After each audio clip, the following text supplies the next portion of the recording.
It's time for Halloween, which means it's time to face the darkest corners of imagination, to confront those demons which have haunted us since the beginning of time, through ancient folklore, tales told by campfire, books read by candlelight, and for the last 13 decades, motion pictures.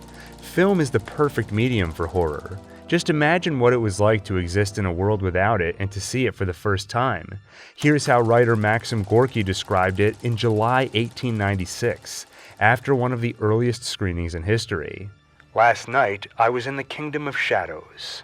If you only knew how strange it is to be there. It is not life, but life's shadow. It is not motion, but its soundless specter. It is terrifying to see, but it's the movement of shadows. Only shadows. Curses and ghosts, the evil spirits that have cast entire cities into eternal sleep, come to mind. It started with Thomas Edison's kinetoscope, a cabinet with a peephole on top. You'd stare through it while a film reel was pulled rapidly under the lens to create the illusion of motion for 30 to 60 seconds. This device, by the way, was patented on August 24, 1891. Apparently, I share a birthday with the first film viewer in history. I guess it was destiny I'd start this channel one day. In April 1894, the first kinetoscope parlor opened in New York. It included 5 machines, and for 25 cents you could watch each of the 5 reels. After that, parlors opened up across the country, and kinetoscopes would show up in other places, like upscale hotels or fairs. But what about horror? Could you look through one of those peepholes and see something terrifying? Well, in October 1895, the Evening Star said that the most interesting attraction on the kinetoscope was the Chamber of Horrors series. It most famously included the execution of Mary, Queen of Scots. This was a recreation of a historical event. Mary was a queen with a tragic life. After a controversial marriage, she was forced to abdicate the throne and sought protection from her cousin, Queen Elizabeth I of England. But the Queen, a Protestant, saw Mary as a Catholic threat and put her under house arrest. After nearly 20 years in captivity, Mary was accused of plotting to assassinate the Queen and was executed. Sounds more like a historical drama than horror, but none of that narrative made it into the less than 20-second film. With such limited screen time, this movie only shows the execution. And what other genre could you apply to a movie whose only plot point is a beheading, besides horror? This is also the first known use of a special effect. It's pretty obvious how they did it. When the executioner raised his axe, they stopped the recording and then replaced the actress with a dummy. And there were other similar reels. I mean, anyone who credits Saw with kicking off the torture genre was way off, because apparently over 100 years before that, people were dropping quarters and waiting in line for just a glimpse of some good old-fashioned killing. Anyway, this probably isn't the first thing that comes to mind when you think horror movie, and it's hard to conjure real fear with a 30-second novelty video. But some, including Edison, already saw the potential for something like an actual movie. In 1895, the world took a big step toward that future because people started inventing projectors that would allow an audience to watch a movie instead of just one person at a time. There were many attempts, including 2 that were invented in America, but the technology Gorky witnessed, and the one which most popularized projection film, was the cinematograph, invented in France by the Lumiere brothers. And in 1896, we get to the debut of what most will point to as the absolute first horror film. I won't butcher the pronunciation of the original French title, so I'll just give you the direct English translation. The Devil's Manor, and in the US it was released under the title The Haunted Castle, so no matter how you slice it, this was a spooky affair. Though the film wasn't intended to be frightening, it was meant as an amusing vehicle for a series of on-screen tricks, mostly the same stop trick that was used to behead poor Mary. Here it's used to transform a bat into the devil, conjure a woman from a cauldron, and turn a skeleton into a bat. You see, at the time, you could really blow people's minds with the stop trick, making things appear, disappear, change from one thing to another, or suddenly change position. I know, terrifying stuff. This was one of many similar films made by Georges Méliès. Again, forgive the pronunciation. Even if you don't recognize his name, you probably recognize his work. He's the one who made 1902's A Trip to the Moon, which many say is the first sci-fi movie ever made. Wow, can you imagine getting credit as the guy who made both the first horror movie ever and the first sci-fi movie ever? The movie also has some horror elements, like these weird moon creatures you kill by hitting them with an umbrella. Now, the Lumiere brothers got a lot of credit because they invented the actual technology, but it's Méliès who really saw the potential in it. Because he was an illusionist and a showman, he immediately saw how the cinematograph could be incorporated into his act. Over the next few years, he would make over 500 films. Wow, and Quentin Tarantino is worried he'll tarnish his legacy if he makes more than 10. To be fair, these were mostly short films, only a few minutes long, and were mostly novelty films like The Haunted Castle. At the time, these were known as trick films. There wasn't a genre called horror back then. That wouldn't come until the 30s. So if your movie had devils, ghosts, or monsters of any kind, it would likely fall into this category. And that novelty aspect wasn't unique to trick films. In general, movies were seen as a novelty, less about story and more about the fun of seeing moving pictures. In fact, historians often refer to this time period as the cinema of attractions. But over the next few years, the novelty started to wear off, and audiences started wanting to see actual plot. But before we get there, in that cinema of attractions period, were any of these short films genuinely frightening? First, it should be noted that about 90% of the movies produced in that time are gone. In the early days, there wasn't much thought put to preservation, but digging through the surviving movies, here's the most frightening thing that I personally was able to find. Ready? Brace yourselves. Whoa.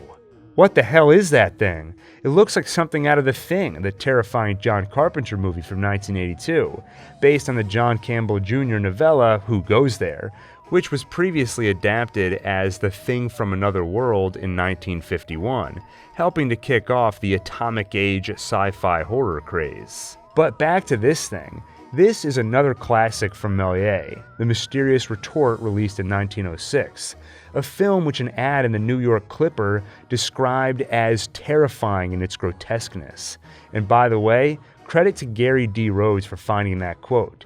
He's a film historian who has extensively researched the history of horror, and in 2018 published the book, The Birth of the American Horror Film. Anyway, as the end of the decade approached, movies started to feel more like movies with actual stories. They were still on the shorter side, and horror still wasn't recognized as an actual genre. Instead, horror elements were scattered across a bunch of different categories. Sifting through thousands of these movies, even lost ones where he had to rely on advertisements, catalogs, and secondhand accounts, Rhodes identified 10 main categories: devils, witches, ghosts, supernatural creatures, death, murder, and execution, the one that started it all, evolution and devolution, the other, the powers of the mind, mad scientists, and literary adaptations, including plenty of Edgar Allan Poe. He was talking specifically about America, but at the time, most of the movies playing in America were imported from other countries, so it's a pretty good proxy. Like I said before, horror still wasn't recognized as a genre. You can actually look at this book from 1912, How to Write a Photoplay, where Herbert lists out the various genres you can write in. Trick is at the top of the list, but horror is nowhere to be found.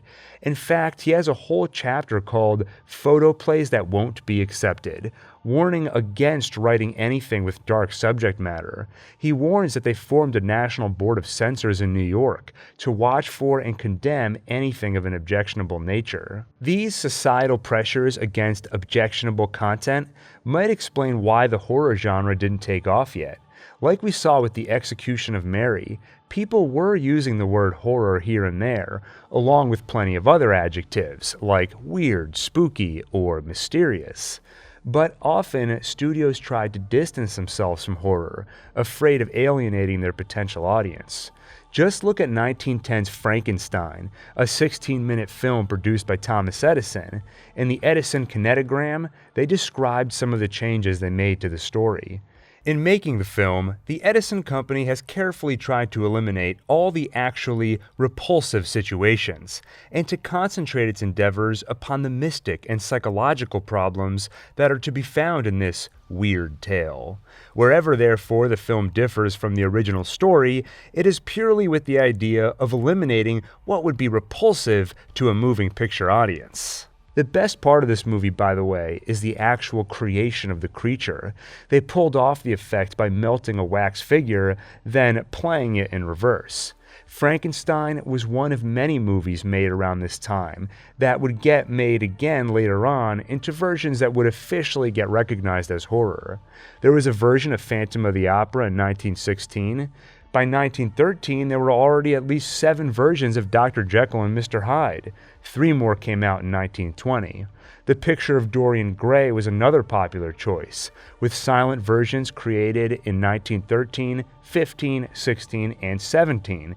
Even Frankenstein had additional versions in 1915 and 1921 in America and Italy, and people complain about all the remakes we get today. It wasn't just remakes either. People were already doing parody back then too, like 1915's Horrible Hyde, or one of my favorite movie titles of all time, 1925's Dr. Pickle and Mr. Pride, with Stan Laurel, who 2 years later became one half of Laurel and Hardy. Check out this part. Dr. Pickle, that's pickle with a Y like Jekyll, but pronounced pickle like dill, as this helpful title card points out. He accidentally sits on some acid, so he tries to get this lady to leave his lab because he's too embarrassed for her to see what happened. Then when she comes back, he improvises by wearing a pillow, and he's like, "Oh, this thing? Yeah, it's a new invention of mine."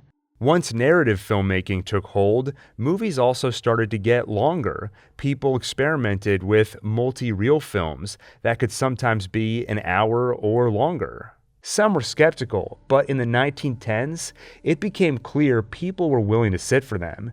And apparently, the first multi-reel film to achieve box office success in America was a 1911 Italian movie called Dante's Inferno, which came in at 73 minutes.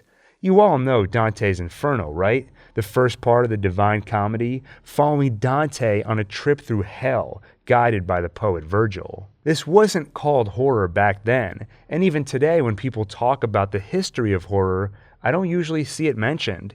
In part, I think that's thanks to its origins as a centuries-old poem. It's seen and was seen as a serious adaptation of a literary work. While horror is often unfairly looked down upon, it was taken so seriously when it came out that many of its screenings were accompanied by lectures. Check out this ad from 1912, "The world's greatest allegory, Dante's Inferno, a poet's vision of hell, endorsed by clergy, press, and public, 5 reels, special lectures, music, and effects." This is a good example, by the way, of how silent films weren't exactly silent. They were often accompanied by live music. So if you watch today, you gotta decide which version to pick, because different releases are accompanied by different scores. And it's an important choice, because they can really make or break the atmosphere. In my opinion, Dante's Inferno is clearly an example of early horror, and it's well suited for the silent era because it's a visual story. The whole point is to witness with your own eyes the horrors found in the 9 circles of hell, each worse than the last. Even watching it today, I found parts of it disturbing, and there's an uneasiness as you watch, knowing that you're always moving deeper from one circle to the next, and things just keep getting more and more messed up. There are the carnal sinners blown around by every gust of wind, the suicides changed into shrunken and gnarled trees, one of whom, Peter, tells his story. In life, he was blinded by Emperor Frederick II as punishment for treason. What happens next? Just read the title card. After the torture, he tears the bandage from his eyes, hoping to see the light of day once more. In his despair, he dashes out his brains on the dungeon floor. You don't see the actual brains, but the movie does dabble in gore. Once we reach the sowers of discord and the promoters of dissension maimed by demons. One guy has his chest torn open with his entrails falling out. This guy's missing his hands, he's missing a leg, and this guy's carrying his own head, screaming in agony. In the 9th circle, traitors are trapped up to their heads in ice. One notable soul is Count Ugolino. He was imprisoned by a political rival, Ruggieri, along with his sons in the Tower of Hunger, where the entire family died of starvation. In hell, he's forever frozen in the act of gnawing on Archbishop Ruggieri's skull, symbolizing both his hunger and revenge.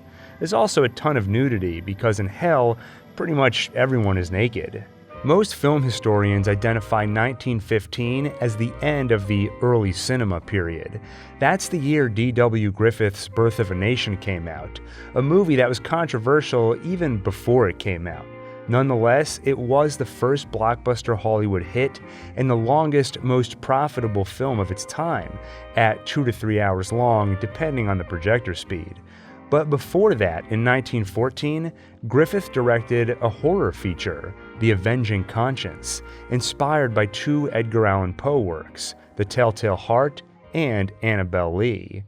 In it, a young man who happens to be a fan of Poe falls in love with a young woman, but his eye patch-wearing uncle who raised him doesn't approve of this common woman. So, what is a young man to do? He sits on a park bench and witnesses the horrors of the natural world. A spider consumes a fly, ants swarm a beetle, and returning home, realization strikes. His uncle stands between him and happiness. He thinks of the spider and the fly. From them, his fevered mind takes inspiration. He puts a gun against his sleeping uncle's temple, but there are people outside. They might hear the gunshot. So he grabs another weapon, the old man's cane. But his uncle wakes up, and finally he chooses a weapon, his own hands. He strangles his uncle, then stuffs his body into the wall of the fireplace, replacing the bricks so nothing appears out of place. After that, he gets his inheritance, and things seem to be going great. But guilt and paranoia are quick to rear their ugly heads. What a peculiarly shaped fireplace, one visitor comments. And as he spends time with his Annabel Lee, the ghost of his uncle is just behind her, reminding him of the unspeakable act he committed. When she notices something deeply wrong with him, she leaves, fearful of his deranged mind. Sleep eludes the young man, who is tortured by visions of his uncle, and as things only get worse, he seeks relief at a sanatorium. But this is a tale inspired by Edgar Allan Poe, so you know relief is the last thing he'll find. From there, his mind continues to spiral. The hallucinations become more elaborate, even including a cameo by death itself. And The Avenging Conscience proves that though horror was yet to be named, it certainly existed on the silver screen, even in 1914. If you want to know how the story ends, you can easily find this movie for free online. If you've never watched silent films before and find them inaccessible because they're silent and old-fashioned, you might be surprised. Good storytelling, regardless of the medium or the limitations of technology, will pull you in every time.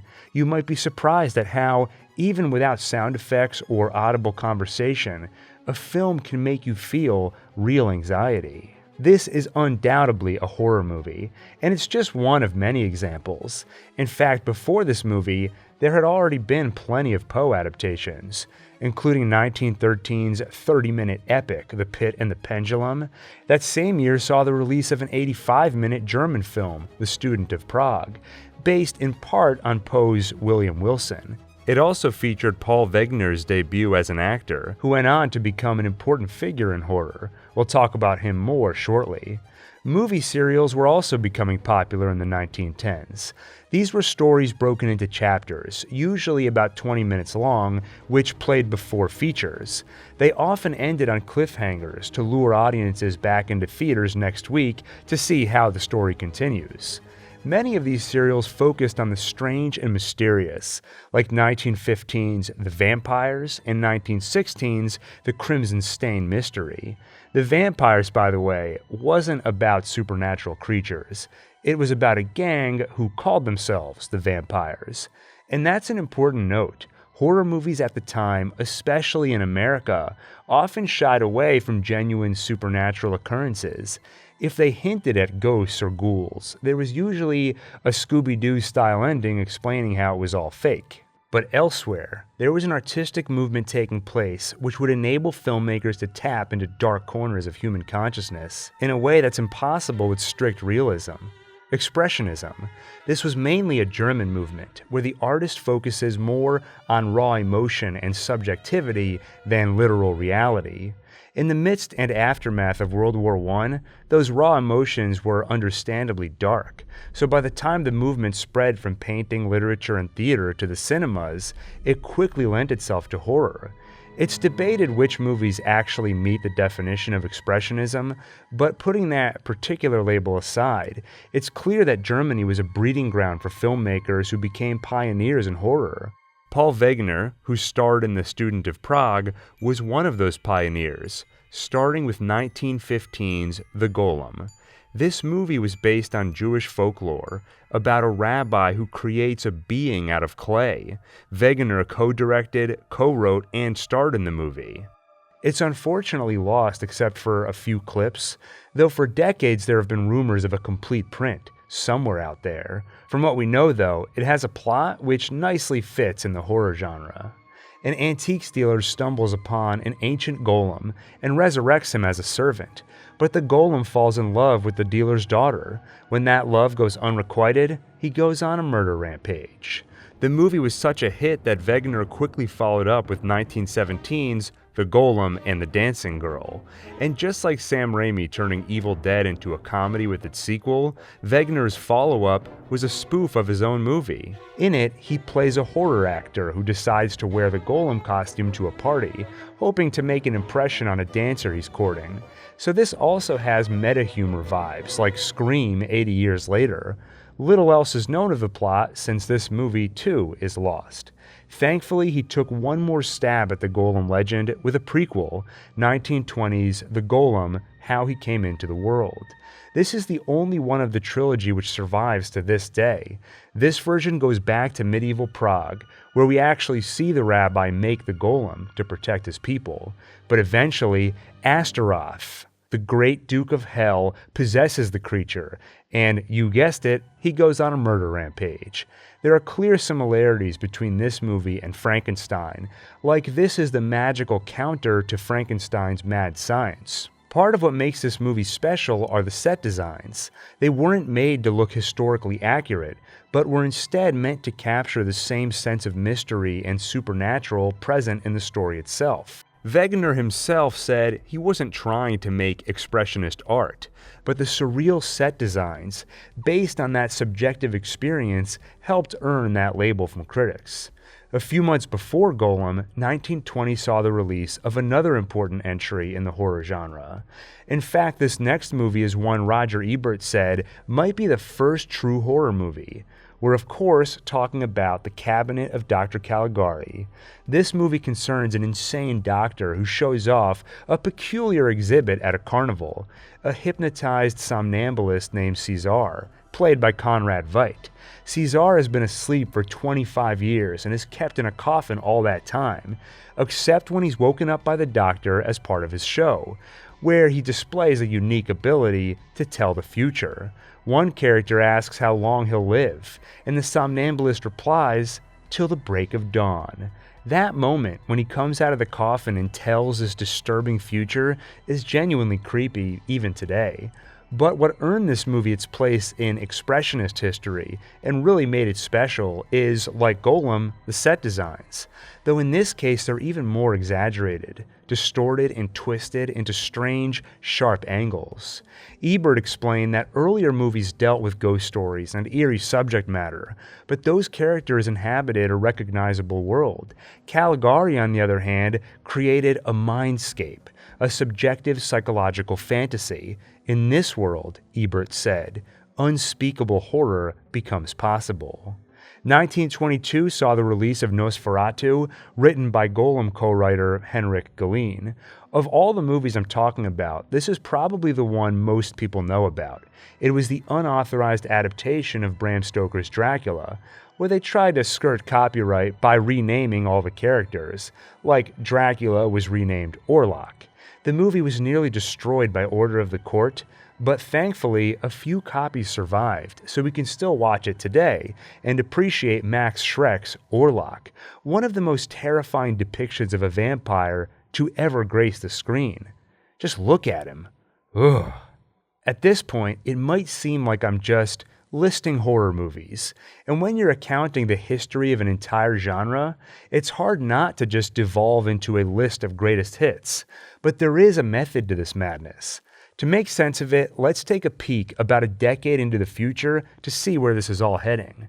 Most historical accounts of horror will point to 1931's Dracula as the official birth of the genre. And if you dig through newspaper articles, you'll see it's undoubtedly true.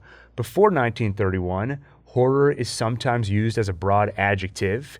You'll occasionally even see the terms horror movie or horror film. But after 1931, especially after the release of Frankenstein, it becomes commonplace. Crediting Dracula with the birth of horror, though, misses the collision of forces that came together at that precise moment to spawn the genre. Looking at film history, it almost feels like horror is this slowly forming bubble. Audiences clearly enjoyed it when it was used, but it's almost like they were afraid to fully embrace it, instead explaining away the supernatural or laughing at it. And most movies that today we might call horror, at the time were instead called mystery movies. They often included detectives where characters tried getting to the bottom of what's really going on. But things like the German Expressionist movement were expanding that bubble, pushing against that barrier to a strange other world full of terrors. In the 1920s, that barrier between the real and unreal wasn't quite punctured yet, but it was starting to happen, in part because many German filmmakers were emigrating to America for more opportunity, something that would later be accelerated by World War II. They would combine their dark sensibilities with an already budding horror movement in the US to finally unleash true terror. One of the biggest examples of that movement in the United States was 1923's The Hunchback of Notre Dame, released by Universal. This was a huge prestige picture with massive sets and thousands of extras, and it was a major box office success.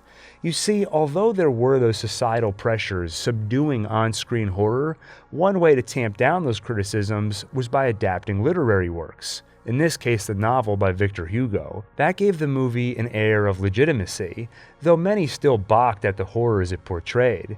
There's that tension I talked about. Censors, some critics, and parts of the audience rejected horror, making it harder to put on film.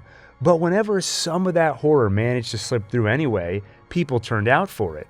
And if people were going to pay for horror, studios would of course give them more red meat, as Universal's owner Carl Lamelle called it. German-born, by the way. This movie also turned Lon Chaney into a star. He'd already earned himself a reputation as the man of 1,000 faces because he would often disappear into strange roles by contorting his body and donning elaborate makeup, which he himself designed. In 1920's The Penalty, for example, he played Blizzard, the victim of an operation that went horribly wrong, leaving him with 2 amputated legs. After the massive success of Hunchback, Universal put Lon Chaney in another movie as another sympathetic monster, 1925's The Phantom of the Opera. When the Phantom's mask is removed, it's one of the most famous reveals in film history, thanks in large part to his incredible, horrifying makeup design, which was helped by a replica he had made of his own head, which he used to practice and design different makeup effects. Check out this page from 1925's Motion Picture Classic fan magazine. It shows a few images from the movie, and at the top, one word: horrors. In the following years, Lon Chaney found a kindred spirit in director Todd Browning. At age 16, Browning ran away from home to join the circus. In the 1910s, he transitioned to film acting, and in the 20s, directing. From circus to film, he always had a fascination with people who were different in some way. If you don't know his name, you might be familiar with one of his most infamous movies, 1932's Freaks, a movie he insisted was an indictment on society for ostracizing and dehumanizing those who are different. But many saw it as exploitative, and it essentially ended his career, though in the decades since, it's been reappraised favorably by many. At the peak of his directing career, Browning partnered with Chaney on many movies. They were the perfect pairing, because Chaney had the skill and talent to portray whatever nightmares Browning dreamed up. 1927's The Unknown is usually seen as one of the best of their 10 collaborations. In it, Lon Chaney plays circus performer Alonzo the Armless, capable of tossing knives and shooting a rifle with his bare feet, usually at the circus owner's daughter, Nanan, who he happens to be in love with. And they're perfect for each other, because she happens to have a fear of men's hands. He's the only one she's comfortable around, and he's all too eager to stoke those fears. "You are wise, Nanan. Always fear them. Always hate them. And remember, I am always near you, ready to help you," he assures. And when he finds out that Malabar the strongman is into her too, he tries to set him up for failure by telling him to take her in your arms and let her listen to the song of your blood. But here's the thing, Alonzo the Armless does have arms, but he hides them in order to hide his double thumb, a unique characteristic he was known for as a criminal. If anyone saw those thumbs, they'd realize he was the fugitive. And soon, Nanan's father does. So Alonzo strangles him. She witnesses the murder, but doesn't see his face, only the double thumb. After that, it's clear that Alonzo's arms are a problem. If Nanan ever finds out about them, not only will she fear them, but also she'll see the thumbs and know that he killed her father. So Alonzo takes drastic measures. That's right, he sees a doctor and has his arms surgically removed. Finally, he returns to the woman he loves, and she announces that it's time for them to get married. But she isn't talking about her and Alonzo. She's talking about her and Malabar. It turns out that while he was away blackmailing a surgeon into cutting off his arms, she's gotten over her fears. And at the reveal, Lon Chaney's acting is incredible. At first, he's just frozen, but eventually, he can't help but laugh at the insanity of it all. It's such a cruel fate, and the worst part is that it was Alonzo himself who encouraged Malabar to take her into his arms. It's a silent movie, so Chaney had to work hard to convey the emotions, and it comes through. It reminds me of Walter White in The Crawl Space 84 years later. Things get pretty ridiculous after that. Malabar is like, "So I've got this new act where horses pull on my arms. Boy, if something were to go wrong, they'd pull my arms right off." Obviously, that gives Alonzo some ideas. I won't spoil the ending. Like The Avenging Conscience, this one is in public domain and you can easily find it online. That same year, Todd Browning directed Lon Chaney in London After Midnight, where Chaney plays both an investigator and a character who pretends to be a vampire. Historian David J. Scull, who chronicled the history of Dracula in Hollywood Gothic, believes this movie was an attempt to capitalize on the Dracula stage play, which was finding success on Broadway after years of success in England. This movie is another one that's sadly lost. Many of Browning and Chaney's collaborations, including these two, were made for MGM, but meanwhile, Universal was still cranking out horrors before the genre was codified, and they were doing it with help from some German filmmakers. In 1924, Paul Laney directed a movie in Germany called Waxworks, which is generally considered part of the Expressionism movement. It's an anthology film where a poet is hired to write backstories for some wax statues, including Ivan the Terrible, played by Conrad Veidt of Caligari fame. It also includes an early example of wax statues in a horror scenario, which we'd see again in 1933's Mystery of the Wax Museum, filmed in 2-color Technicolor, remade in 3D in 1953 with Vincent Price, and again in 2005 with Paris Hilton. You probably didn't think she'd get a mention in this video, did you? Waxworks was the last film LEM-LEE directed in Germany, because after that, he came to America to work for Universal. His first movie there was 1927's The Cat and the Canary, a horror comedy which was not the first, but one of the most famous examples of the old dark house subgenre. You know, one of those movies where people get together in a creepy old mansion and weird stuff starts happening. Kind of like Clue. After that, LEM-LEE reunited with Veidt for a movie you might not have seen, but you've definitely felt its influence. You'll recognize it immediately. 1928's The Man Who Laughs, about a man whose face is frozen in a perpetual smile. So, which famous character was inspired by this movie? You guessed it, Batman's arch-nemesis, the Joker.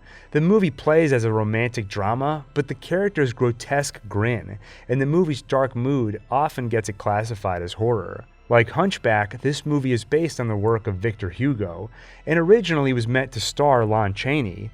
There was some back and forth over the follow-up to Hunchback's success between this and Phantom of the Opera, but after some rights issues, Opera won out, and The Man Who Laughs waited a few years before the role went to Conrad Veidt. Also in 1928, LEM-LEE directed The Last Warning, which actually recycled some of Phantom of the Opera's sets, and you could see people were starting to recognize horror tropes, the sort of similarities that get movies classified into a genre. A critic for Variety said this movie was much in the manner of Phantom of the Opera. A newspaper ad even referred to the movie as Carl Lamelle's spook and horror film. In August 1928, the Warren Tribune published an article titled "Horror Film Thrills Audience at Columbia," in reference to a movie from Paramount called Something Always Happens. And again, comparisons were drawn to other similar movies, in this case The Bat and the Wizard from 1926 and 1927. The first is an old dark house movie, and the latter is about a scientist who grafts a human face onto an ape, then sends him out to kidnap people to be tortured and killed. Tragically, this movie is lost. This article does a good job of capturing the transitioning of genres, because despite the headline, which says horror film, the review still classifies all three of these movies as mystery stories. At this point, the writing's on the wall. In 1928, people are lumping horror movies together into one category, and sometimes even using the word horror. The barrier between worlds is about to fall. Universal is about to make Dracula. It's a long and complicated journey, involving legal battles with Bram Stoker's widow, Florence, who was already burned once by Nosferatu, but eventually the pieces fell into place, helped in large part by Carl Lamelle Jr., who on his 21st birthday was given probably the coolest birthday present you can get. He was made Universal Studios head of production. I mentioned before that Dracula was the result of a particular meeting of forces. Carl Lamelle Jr. was one of them, because he brought a couple of unique traits to the table.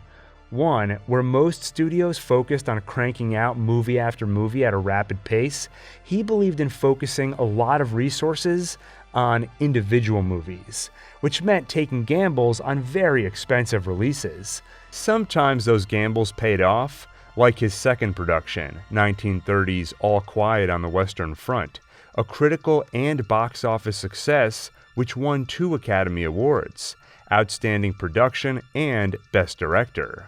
And sometimes those gambles went the other way, but that's a story for another day, one that ends with both the Lamelles losing Universal Studios and never working on movies again.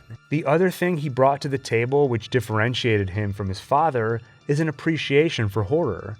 In Hollywood Gothic, Skull points out that Lamelle Sr. opposed the purchase of Dracula, and he quotes him directly as saying to an interviewer, "I don't believe in horror pictures. It's morbid. None of our officers are for it. People don't want that sort of thing. Only Junior wanted it." By this point, Universal had already produced so many successful movies, which in retrospect we call horror. The Hunchback of Notre Dame, Phantom of the Opera, The Cat and the Canary, The Man Who Laughs, and more. But it was Lamelle Jr. who saw that part of what drew in audiences, and part of what's common across all these movies is horror. And he knew that Dracula was the perfect property to fan those flames. Todd Browning, a proven talent at bringing nightmares to screen, signed on to direct along with his reliable star, Lon Chaney. But sadly, at age 47, Chaney passed away due to throat cancer. Instead, Universal looked to their other horror star, Conrad Veidt, but he returned to Europe worried his lack of fluency in English would be a problem as the film industry transitioned to sound. In retrospect, he probably would have been fine because the part ultimately went to Bela Lugosi, the Hungarian actor who played the character on stage, who also struggled with English and performed many of his English-speaking roles by memorizing lines phonetically. Finally, joining Browning behind the camera was Karl Freund, a cinematographer born of the German Expressionist movement. He worked on The Golem and on Fritz Lang's 1927 Expressionist sci-fi epic Metropolis. So all the pieces were in place, and in 1931, Universal Studios released Dracula. The movie doesn't need any reappraisal. It's been rewatched, reviewed, and talked about so many times. All I'll add is that if you haven't watched these classics and find them unapproachable, start with an appreciation for the aesthetics. Just look at Dracula's castle and tell me it doesn't conjure nostalgic feelings of Halloween.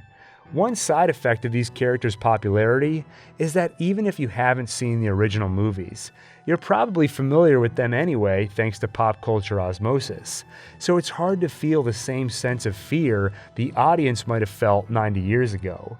But the atmosphere and mood are still there, and if you're a fan of horror or even just that Halloween vibe, these movies are a perfect way to immerse yourself in that mood without confronting actual terror, since there's so much comfort in that inevitable familiarity.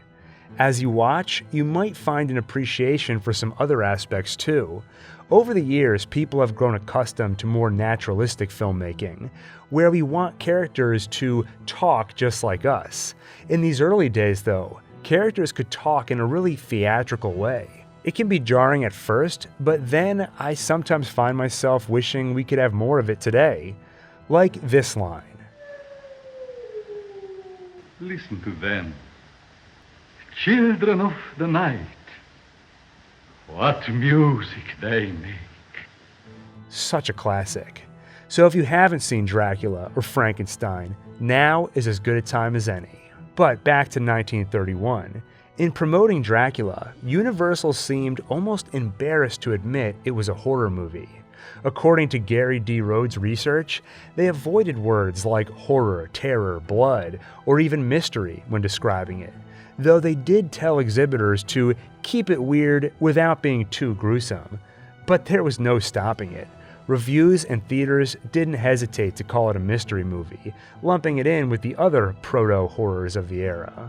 Some used words like creepy, terror, or spook show, and some even used the word horror. Variety reported a case where a Chicago theater emphasized the movie's gruesomeness, despite the studio's advice, and that seemed to result in better box office numbers. So it's pretty clear that audiences were excited to see horror. The trend continued with the word horror popping up in more and more places. In March 1931, something huge happened. Universal announced plans to capitalize on the success of Dracula with an adaptation of Frankenstein, and later that month they followed up by announcing they'll be adapting an Edgar Allan Poe story too, Murders in the Rue Morgue. Rhodes marks this as the moment Universal themselves finally embraced the term horror, because here's how it was announced in the Film Daily, an American motion picture trade journal. Murders in the Rue Morgue, famous Edgar Allan Poe story, will be the third in Universal's trio of horror pictures. The first, Dracula, has been going over big. It will be followed by Frankenstein, the Mary Shelley novel, set for production on Universal's 1931-32 program. And we all know what happened next, right? The golden age of horror? The images that come to mind when you say classic horror. When everyone learned that to sound like a vampire, you talk like this. And when you resurrect the dead, you shout, "It's alive! It's alive!" On December 28, 1931, Associated Press correspondent William Gaines wrote after the success of Dracula and Frankenstein, "Movie fans with a fondness for the so-called horror film are going to have plenty of opportunities to enjoy their shudders. And he was absolutely right. Universal managed to release Frankenstein only a few months after announcing it, introducing the world to Boris Karloff's take on the monster, and in subsequent years, we'd meet the rest of the monsters. The Mummy, also played by Karloff, directed by Karl Freund, stepping out of the cinematographer role, The Invisible Man, The Wolfman, played by Lon Chaney's son, Lon Chaney Jr.